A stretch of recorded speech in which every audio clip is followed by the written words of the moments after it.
You ask Tiger to solve. This deals with linear equations with one unknown. The final result is x equals -3/2. Let's solve it step by step. Group all constants on the right side of the equation.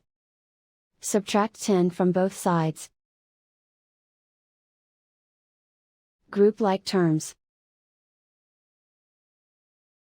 Simplify the arithmetic.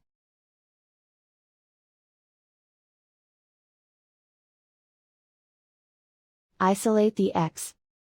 Divide both sides by -4. Cancel out the negatives. Simplify the fraction.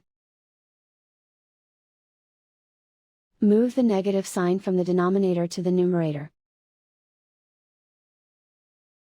Find the greatest common factor of the numerator and denominator. Factor out and cancel the greatest common factor.